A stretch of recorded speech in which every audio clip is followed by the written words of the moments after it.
nas čas prehiteva, zato bom kar predala besedo naprej gospe Heleni.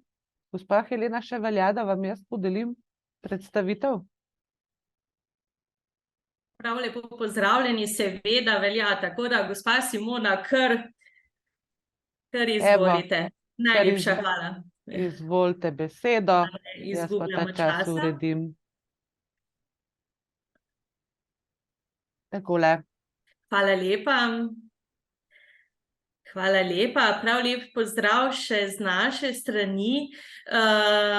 Vsem predhodnikom tudi ves moj poklon, izjemne predstavitve, mnogo uporabnih, koristnih informacij, ki jih bom z veseljem delila tudi naprej in prepričana sem, da bodo še kako prišle prav pri nadaljnjih izvajanjih številnih aktivnosti, ki so še pred nami.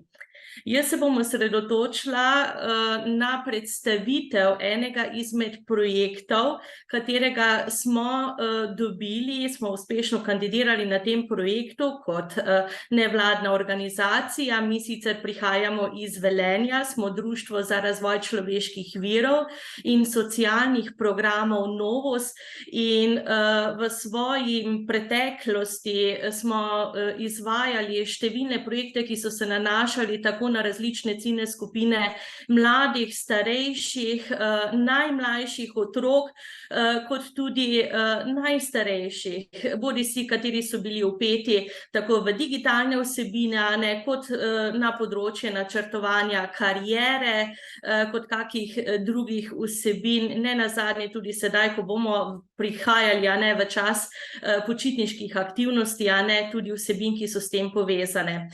A vendarle, jaz bi želela predstaviti projekt, ki se nanaša na sofinanciranje usposabljanja otrok in mladih za krepitev digitalnih kompetenc ter spodbujanje in promocijo naravoslovno-tehničnih poklicev.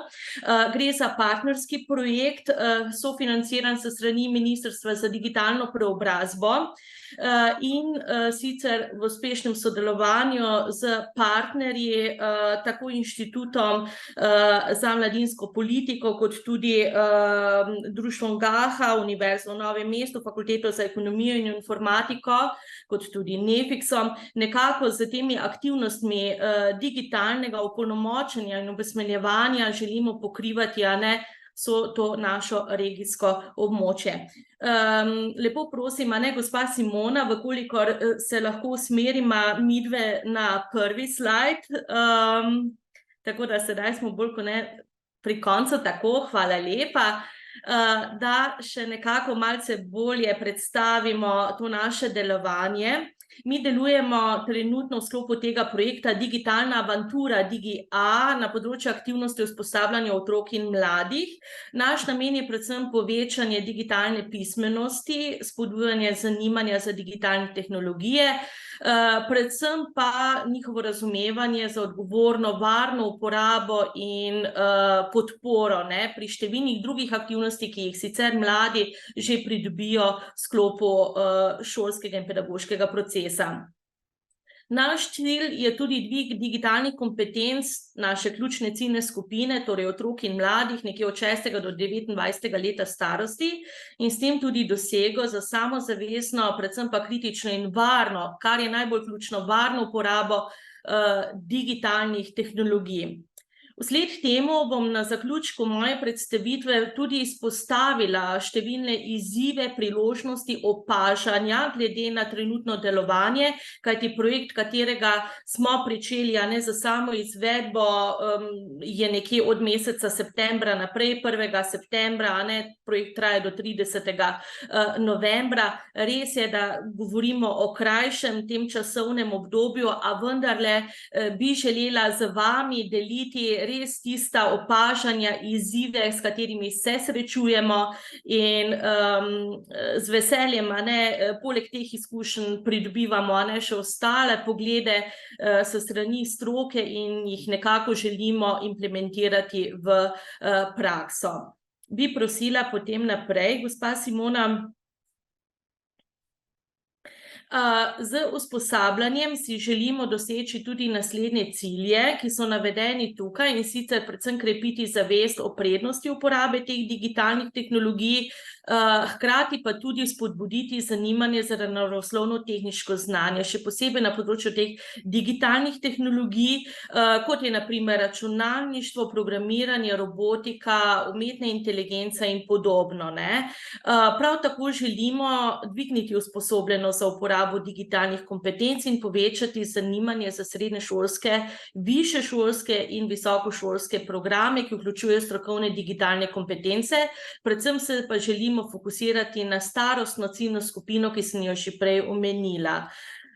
Mi trenutno sodelujemo poleg fakultet, predvsem z osnovnimi in srednjimi šolami. Osredotočila se bom na primer prakse iz tega področja in sedaj, če nadaljujemo, bi želela izpostaviti, da izhajamo na podlagi izkušenj dela z otroci in mladimi, že v preteklem obdobju iz drugih projektov, ki smo nekako bili vpeti v področje kariere, kariernih aktivnosti, načrtovanja kariere. Potem predvsem te aktivnosti, ki jih izvajamo od samega načrtovanja do same izvedbe, nenazadnje tudi evalvacije, če se le da v fizični obliki naših druženj in srečanj. Le tako omogočamo tudi neposredno in nekako osebno interakcijo med udeleženci. S tem vzpostavimo tudi boljšo povezanost, medosebne odnose, gradimo tudi zaupanje, lažje ohranjamo tudi nekako koncentracijo, da se nekako osredotočijo na aktivnosti, na nalogo, ki je pred njimi. Takoj razumemo njihovo reakcijo, kar je pa najbolj ključno, najpomembneje je pa to, da vzpostavljamo neposredno interakcijo tudi z strokovnim in pedagoškim osebjem. Če nadaljujemo. Hvala lepa. Si prizadevamo tudi za uporabo prilagojenih orodij, pristopov in gradiv za zagotavljanje podpore ter usmerjanja. Naš cilj je ustvariti inkluzivno okolje, da se vsak udeleženec počuti dobrodošlo, da je vključen, ima enake možnosti, čeprav pa, kot smo že pri predhodnikih to nekako zaznali in tudi jaz sedaj še to dobro potrjujem, da so tukaj pred nami še veliki izzivi tudi z tega področja. In uporabljamo, kljub temu, da uporabljamo brezplačno odprtokodna orodja za ustvarjanje raznih vsebin, ustrezno tehnologijo, mnogo tehnologije tudi prinesemo s seboj, so nekako razlike med posameznimi regijami, tudi med posameznimi šolami, kako je vpeto to računalniška digitalna usmerjenost, pri posamezni šoli in implementirana v praktični vidik spoznavanja z tega področja s strani osnovnošolcev in srednješolcev zelo različna, Tako da smo tudi mi tukaj kot nevladne organizacije velikokrat pred izzivi, pri sprotnem prilagajanju, usmerjanju, implementiranju teh vsebin v prakso.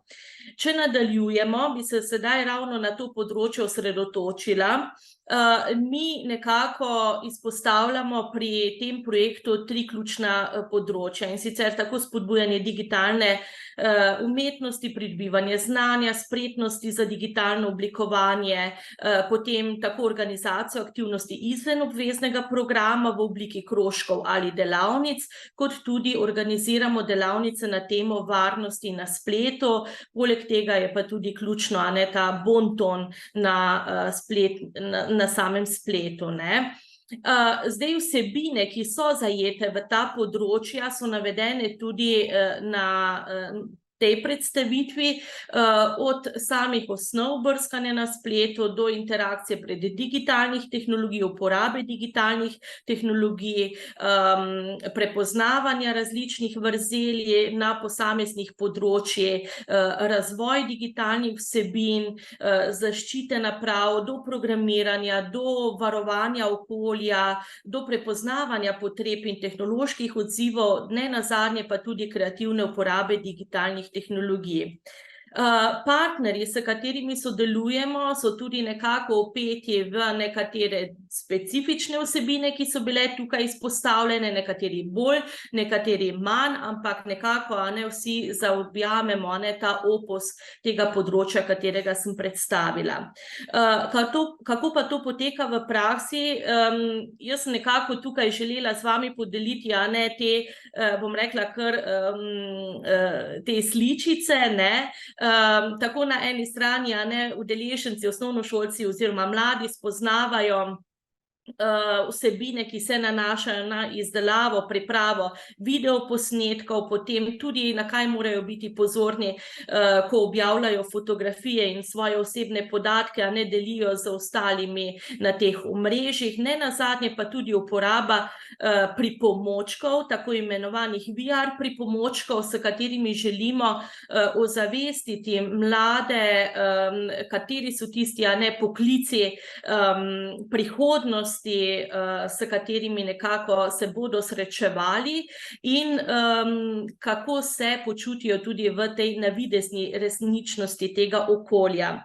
Pri tem so nam tudi v veliko pomoč druga orodja, kot je na primer EON-X, ki so bolj uporabna pri srednješolskih programih, medtem ko pri osnovnošolskih programih so še pa vedno v ospredju kakšna druge aplikacije in programi za bom rekla, ali programiranje, ali ustvarjanje kakšnih drugih kreativnih orodij in izdelkov. Velik poudarek pa namenimo predvsem bontonu, predvsem varnosti, ker eno je uporabljati digitalne tehnologije, eno je pa varno postopati z njimi in velikokrat to nazorno prikažemo tudi kar na primerih prakse. Pogosto se dogaja, da s tem tako osnovnošolci kot srednješolci nimajo dovolj izkušenj v praksi oziroma se še ne zavedajo te problematike. Včasih se pa zgodi, da tudi povratne informacije pridobimo s strani